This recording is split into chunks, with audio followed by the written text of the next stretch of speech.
বিএনপির বিরুদ্ধে হাসনাত আব্দুল্লাহ কঠিন ঘোষণা দিয়েছেন, কঠিন বার্তা দিয়েছেন, হুঁশিয়ারি দিয়েছেন এবং বিএনপির একটা কঠিন রহস্য ফাঁস করে দিয়েছেন।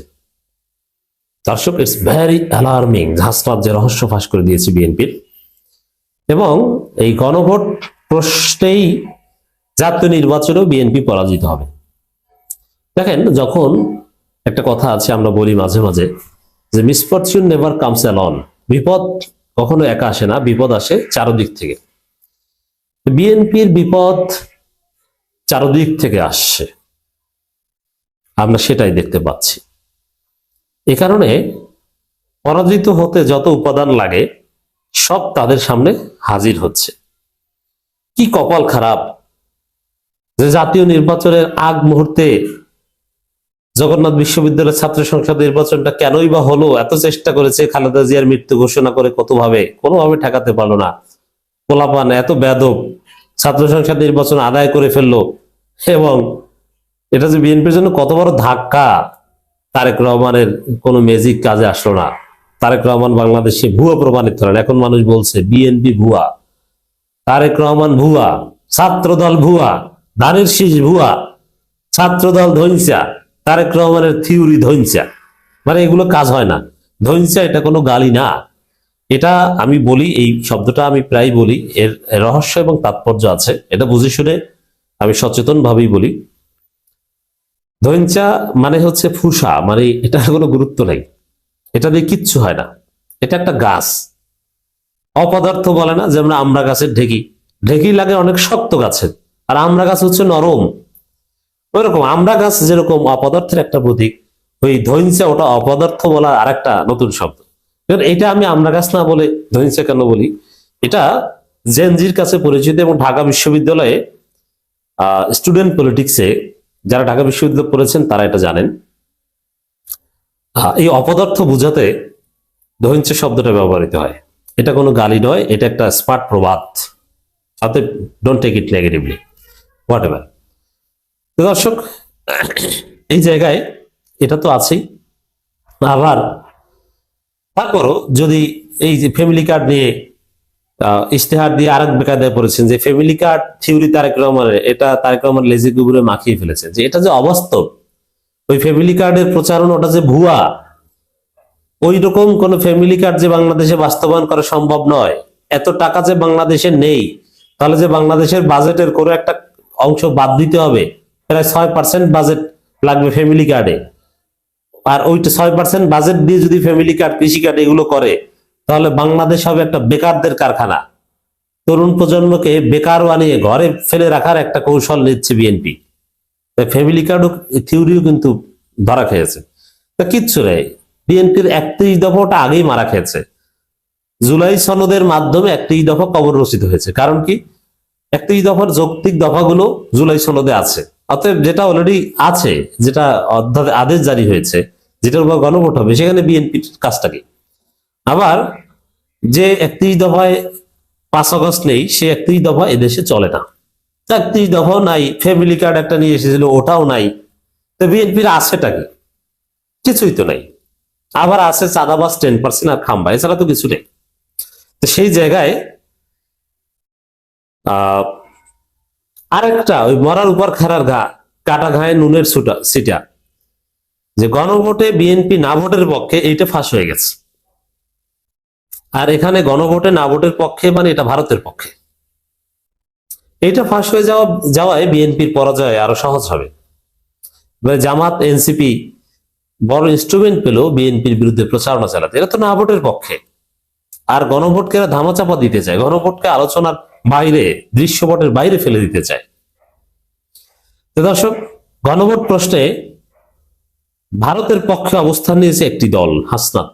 এর মানে বিএনপির রহস্য ফাঁস করে দিয়েছে হাসনাত।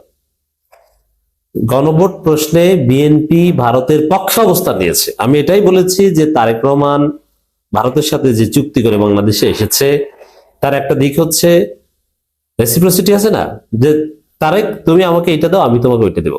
তো ভারত চেয়েছে তুমি গণভোটে না ভোট দাও আমাকে, আমি তোমাকে নিরাপত্তা দিব, আমি তোমাকে ক্ষমতায় আনতে, রয়ের যে মেকানিজম, প্রশাসনকে ম্যানেজ করার বা বাংলাদেশের পত্রিকাগুলো বেশিরভাগই রয়ের দালাল, এগুলো আমি তোমাকে দিব, কিন্তু তারেক তুমি আমাকে না ভোট দাও। তো এইরকম একটা চুক্তি হয়েছে, আর এটাই হাসনাত ফাঁস করে দিয়েছেন। আর এটা তো বিএনপি নেতারাই বলছে যে না ভোট দিবেন। আপনারা দেখেছেন শেরপুরে একজন পৌরসভা বিএনপির আহ্বায়ক, একজন স্মার্ট বিএনপি নেতা, তিনি কিভাবে না ভোটের পক্ষে প্রচারণা চালাচ্ছেন আওয়ামী লীগের লোকজনকে ডেকে। এত হিসাব ক্লিয়ার। আবার হাসনাত বলছেন, অতএব এটা বিএনপির জাতীয় নির্বাচনে পরাজয়কে আরো সহজ করবে বলে মনে হচ্ছে। গণভোট প্রশ্নে একটি পক্ষ মাফিয়া ভারতীয় গুন্ডা বাহিনীর পক্ষে অবস্থান নিয়েছে বলে মন্তব্য করেছেন জাতীয় নাগরিক পার্টির দক্ষিণ অঞ্চলের মুখ্য সংগঠক কুমিল্লা 4 আসনে জামাত নেতৃত্বাধীন জোটের প্রার্থী হাসনাত আব্দুল্লাহ। তাহলে বিএনপি এখন মাফিয়া ভারতীয় গুন্ডা বাহিনীর পক্ষে, এটা জাতিকে জানিয়ে দিন। 24-এর আন্দোলনের অন্যতম নায়ক, আবশ্যিক চরিত্র, দুর্নীতি মুক্ত, ভেজাল মুক্ত, একদম ধর্মভীরু চরিত্র জনাব হাসনাত আব্দুল্লাহ বলেছেন বিএনপি এখন, সরাসরি বলেন আমি তাফসীর করছি, বিএনপি এখন মাফিয়া ভারতীয় গুন্ডা বাহিনীর পক্ষে। অতএব যারা মাফিয়া ভারতীয় গুন্ডা বাহিনীর পক্ষে তাদেরকে ভোট দেওয়া জায়েজ নেই। এটা পলিটিক্যাল যায়, এটা শরীয়তি যায় শব্দটা বলিনি।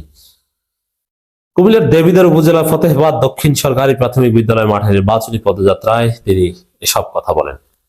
হাসনাত আব্দুল্লাহ বলেন, আপনারা কি চান 5 বছর পর পর স্বাধীন কমিশন অধীনে নির্বাচন হোক, পুলিশ হোক জনগণের? আপনারা কি চান বাংলাদেশের দুর্নীতিমুক্ত? গণভোট প্রশ্নে হা ভোটে একটা পক্ষ চাঁদাবাজি, টেন্ডারবাজি, মাফিয়া ভারতীয় গুন্ডা বাহিনীর পক্ষে অবস্থান নিয়েছে। অতএব কারা কোন পক্ষে এটা স্পষ্ট। তো দর্শক, এই জায়গায় দেখেন জামাত এনসিপি গণভোটের পক্ষে প্রচারণা চালাচ্ছে, আর বিএনপি গণভোটের পক্ষে মানে হা ভোটের পক্ষে কিছু বলছে না, আর বিএনপির যতটুকু ফাঁস হচ্ছে ততটুকু গণভোটের মানে না ভোটের পক্ষে। তাহলে বিএনপির অবস্থান স্পষ্ট যে বিএনপি কোন গোডাউনের মাল।